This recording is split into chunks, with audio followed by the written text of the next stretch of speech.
भी मन में इस बात का कसक रहा कि विधायक रहते हुए भी हम कुछ नहीं कर पा रहे हैं। कभी कभी कुछ चीज़ें आती हैं। डुमरी की जनता की उम्मीदों पर खरा उतर पा रहे हैं कि नहीं उतर देखिए, पा रहे हैं? 9 महीना हो गया जयराम जी आपके विधायक बने हुए, एक भ्रूण में प्राण आ जाता है और नवसृजन हो जाता है। आप विधायक बनने के बाद 9 महीना बाद क्या फील कर पा रहे हैं? झारखंड विधानसभा का मानसून सत्र संपन्न हो गया। इस वक्त बात करने के लिए हमारे साथ डुमरी के विधायक जयराम कुमार महतो हैं, जो कई मुद्दों को इस बार विधानसभा में उठाए। उन्होंने आज विस्थापन आयोग उठाने की मांग को लेकर आवाज़ उठा रहे थे। मंत्री के साथ बहस भी हुआ।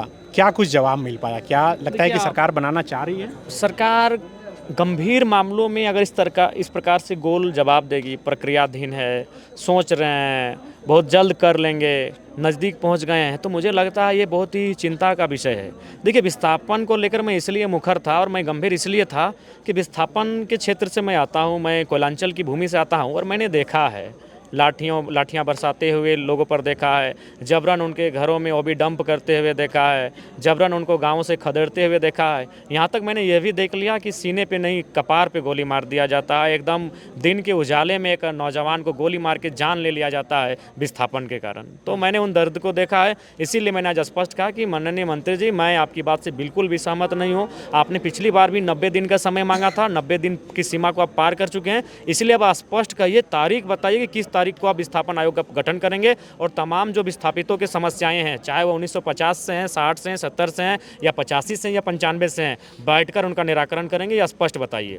ना करते करते माननीय अध्यक्ष महोदय बीच में आए, उन्होंने हस्तक्षेप किया और ना करते करते कहा है कि अगला जो सत्र चलेगा उससे पहले झारखंड राज्य में विस्थापन आयोग का गठन हो जाएगा और तमाम मुद्दे जिनको लेकर विस्थापित आंदोलन कर रहे हैं उनका निराकरण किया जाएगा। ये माननीय मंत्री महोदय का आश्वासन है। भारत रत्न देने का प्रस्ताव जो एक पारित हो रहा था, बीजेपी ने ये रखा कि उसमें 2 नाम और जोड़ा जाए, जयपाल सिंह मुंडा और विनोद बिहारी महतो का। बिल्कुल, मैं भारतीय जनता पार्टी और नेता प्रतिपक्ष श्री बाबूलाल मरांडी के इस प्रस्ताव का मैं समर्थन करता हूं। चूँकि देखिए, कोई भी आंदोलन होता है, कोई भी राज्य अलग करने का बात है तो जाहिर सी बात है उसमें बहुत लोगों का योगदान होता है।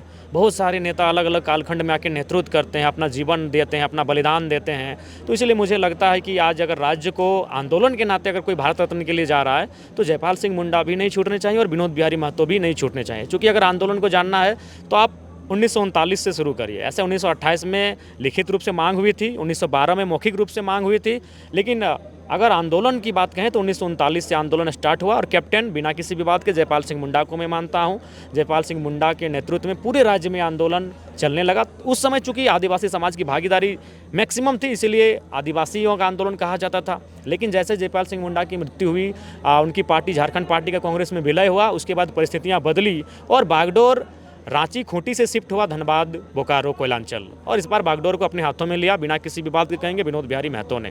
दिसम गुरु शिबू सोरेन उसी समय विनोद बिहारी के छत्रछाया कहिए, बिल्कुल छत्रछाया कहने में कोई संकोच नहीं, उनकी छत्रछाया में आए और उनके देख रेख में, उनकी निगरानी में राजनीति को सीखा और उन्हीं के दिशा निर्देश से वो संथाल परगना कूच किए। वहाँ जाकर कई आंदोलन, धान काटो आंदोलन, महाजनी प्रथा के खिलाफ आंदोलन जैसे आंदोलन में हिस्सा लिया। तो नो डाउट विनोद बिहारी महतो और फिर दिसम गुरु शिबू सोरेन, अगर तीनों के नाम का प्रस्ताव आदरणीय नेता प्रतिपक्ष के माध्यम से हुआ है तो मैं इस प्रस्ताव का समर्थन करता हूँ, बिल्कुल मिलना चाहिए। इस बार आपका टी-शर्ट भी काफ़ी चर्चा रहा, 3 मुद्दे लेकर आए, क्या था मुद्दा? देखिए भाई, एक दिन मुद्दा मेरा था 1932 का त्यान, कब मिलेगा झारखंडियों को उनकी पहचान। फिर हमारा मुद्दा था 1932 में कई लोग बोल रहे हैं कि राज्यपाल से भी आपका ठीक ठाक है, सरकार से भी ठीक ठाक है, तो इसको लेकर क्यों नहीं रेगुलर आंदोलन कर रहे हैं, सिर्फ टी-शर्ट में छपवा रहे हैं? नहीं, देखिए, हम तो लगातार कर रहे हैं, लेकिन एक अकेला लीडर हो जाते हैं हम लोग, बहुत भागम भाग हुआ है। हम लोग सिस्टमेटिक तरीके से आंदोलनों का संचालन करेंगे। और उसके बाद मेरा था, चूँकि आंदोलनकारियों की बात आने लगी तो फिर मैंने दूसरा जो चीज़ टी-शर्ट में लिखवाया हुआ था, आंदोलनकारियों को पड़ोसी राज्य के तर्ज पर 15,000 रुपये का पेंशन हो और आज विस्थापितों का जो इशू है उसको लेकर मैं अपने टी-शर्ट में लिख कर आया था। 9 महीना हो गया जयराम जी आपके विधायक बने हुए, एक भ्रूण में प्राण आ जाता है और नवसृजन हो जाता है। आप विधायक बनने के बाद 9 महीना बाद क्या फील कर पा रहे हैं? देखिए, बहुत बड़ा फील यही हो पा रहा है कि जिम्मेदारी बहुत बड़ी है।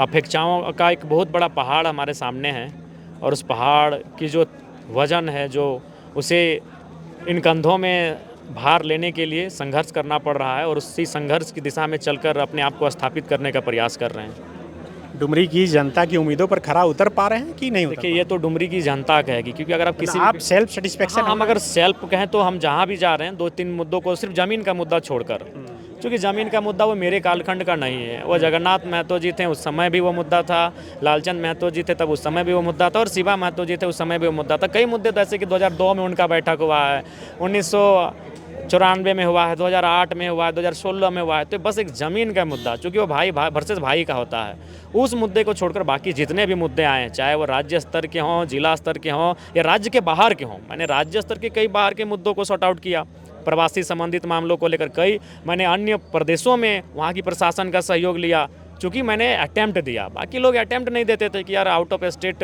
एक विधायक क्या वैल्यू मिलेगा, बात करेंगे तो क्या असर होगा, नहीं होगा। मैंने इन चीज़ों की परवाह किए बिना मैंने अटैम्प्ट दिया और परिणाम मिला, तो मैं संतुष्ट हूँ, मेरी जनता भी संतुष्ट है। और मैंने जो 9 महीना का मेरा कार्यकाल रहा, इसमें मैंने अपने स्तर से मैंने 100% अटैम्प्ट देने का प्रयास किया है। कभी मन में इस बात का कसक रहा कि विधायक रहते हुए भी हम कुछ नहीं कर पा रहे हैं? कभी कभी कुछ चीज़ें आती हैं जो विधायक के बजट से बाहर होती हैं, तो वहाँ अफसोस होता है कि यार विधायक के कार्य क्षेत्र से ये बाहर है। कभी कभी ये चीज़ें भी, जैसे मान के चलिए बहुत सारे आउट ऑफ स्टेट के मैटर में सफल होते हैं तो कहीं कहीं असफल भी हो जाते हैं, तो जब असफल होते हैं तो वहाँ आता है कि विधायक के बस की बात ये ये मैटर नहीं था। तो कभी कभी कुछ चीज़ें आती हैं जिनसे लगता है कि भाई विधायक रह के भी शायद हम इसमें लोगों की मदद नहीं कर पा रहे हैं। आज सदन का आखिरी दिन था, मुख्यमंत्री 40 मिनट बोले। उन्होंने एक बात बोली कि हमारे खिलाफ फंडिंग करके लोगों को तैयार करके आंदोलन कराया जा रहा है, चूँकि आपकी पार्टी भी एक आंदोलन से उपजी हुई पार्टी है। क्या ऐसा हो रहा है झारखंड में? नहीं, देखिए फंडिंग का कोई विषय नहीं है। माननीय मुख्यमंत्री, उन्हें बाहर आना चाहिए, उन्हें राज्य के घटनाक्रम को देखना चाहिए, उनको आकलन करना चाहिए, उन्हें स्वयं पता चल जाएगा कि हो क्या रहा है। देखिए अगर फंडिंग की बात होती, अभी आज के ही एक डिस्कशन को ले लें, मथुरा प्रसाद महतो वर्सेस योगेंद्र प्रसाद महतो, एक सत्ता पक्ष के विधायक, दूसरे सत्ता पक्ष के मंत्री, दोनों के बीच जोरदार हॉट टॉक हुआ। ठीक है, बाद में वो एक दूसरे से हाथ मिलाते हुए, गले मिलते हुए बाहर निकले, उसको भी मैंने भी देखा, आपने भी देखा। लेकिन दुनिया के सामने, राज्य के सामने ये भी आपने देखा कि सत्ता पक्ष के लोग आपसे सवाल उठा रहे हैं। मुख्य सचेतक हैं, वो सत्तारूढ़ दल के मुख्य सचेतक हैं, और वो आपसे तीखा सवाल कर रहे हैं, आपकी कार्यशैली पे, आपकी प्रशासनिक शैली पे सवाल उठा रहे हैं। तो जाहिर सी बात है ये कोई फंडिंग नहीं हो रहा है आपके खिलाफ कि आंदोलन करने के लोग फंडिंग कर रहे हैं। आपके जो विधायक हैं वो खुद बता रहे हैं कि कहाँ कहाँ आपका लूप हॉल है, कहाँ प्रॉब्लम्स हैं, कहाँ आप ठीक से चला नहीं पा रहे हैं। तो ये चीज़ें तो सामने सदन के माध्यम से बाहर आ रही हैं। अक्सर ऐसा देखने को मिल रहा है कि प्रश्नकाल नहीं चल पा रहा है, जो जनता के मुद्दे हैं वो सदन पे आ नहीं पा रहे हैं, इसका अफसोस होता है। बहुत बड़ा अफसोस है। मेरा 2 सवाल था, 3 दिन में मेरा 2 सवाल आया था। बहुत किस्मत वाले थे कि मेरा 2 सवाल आया था, दोनों छूट गया, दोनों इंपॉर्टेंट था। एक स्वास्थ्य संबंधित था, एक दूध उत्पादन से संबंधित था। स्वास्थ्य में वैकेंसी की, हाँ, वैकेंसी को लेकर था, और दूध उत्पादन में भी यही था कि भाई हम कैसे, चूँकि विभागीय मंत्री जी ने ही बयान दिया है, मैडम ने, कि आने वाले 5 सालों में हम यहाँ तक हासिल करेंगे, तो उसी विषय को लेकर मेरा चर्चा था और सवाल के माध्यम से, तो वो दोनों नहीं हो पाए। 23 वर्षों के सफर में 17,000 से भी अधिक छात्रों ने डॉक्टर एवं इंजीनियर बनकर भरे सफलता की ऊंची उड़ान, जहां साधारण छात्र भी झारखंड टॉपर्स बनकर बना रहे इतिहास। दूरदर्शी शिक्षाविद श्री विपिन सिंह के मार्गदर्शन में मेडिकल एवं इंजीनियरिंग के लाखों छात्रों के लिए आशा की किरण के रूप में goal, nation's leading institute. TheFollowUp.in. Like, share and subscribe. www.thefollowup.in